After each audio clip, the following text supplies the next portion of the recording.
Saya akan menjelaskan jaringan pembelahan dan posisi anatomi sebagai berikut.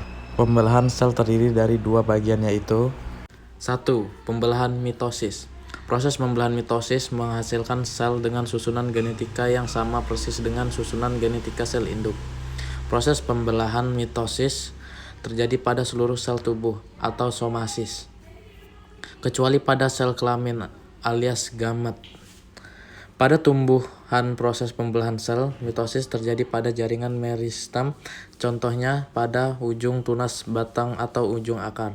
Dalam prosesnya, terdapat 4 fase pembelahan yang terjadi tetapi sebelumnya telah terjadi fase intrafase terlebih dahulu, yaitu fase ketika inti sel dan anak inti sel dapat terlihat dengan jelas. Keempat fase atau tahapan dalam proses pembelahan mitosis adalah sebagai berikut.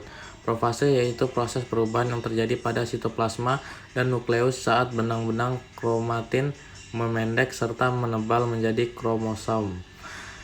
Metafase yaitu fase di mana kromatid bergerak menuju bagian tengah inti sel untuk membentuk lempeng.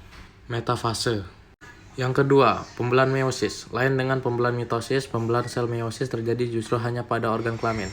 Proses pembelahan ini bertujuan menghasilkan sel gamet untuk berproduksi, yaitu sel telur dan sel sperma. Proses pembelahan meiosis sendiri terjadi 2 kali, Detikers, masing-masing kemudian dikenal dengan istilah meiosis 1 dan meiosis 2. Selanjutnya, apa itu posisi anatomi? Posisi anatomi berdiri dengan tegak dengan kepala, kedua mata, dan jari kaki menghadap ke depan. Kedua tangan di sisi tubuh dengan telapak tangan terbuka ke depan. Kedua kaki merapat dan mengarah ke depan.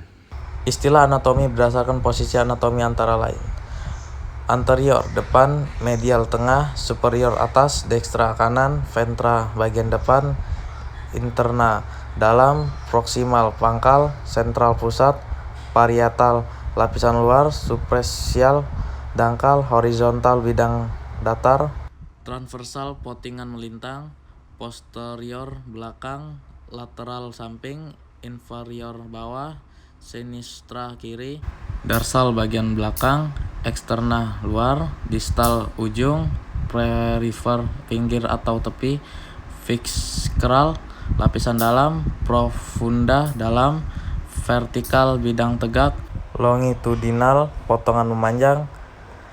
Baik, cuma itu saja yang bisa saya jelaskan. Bila ada salah kata, saya mohon maaf. Sekian dan terima kasih.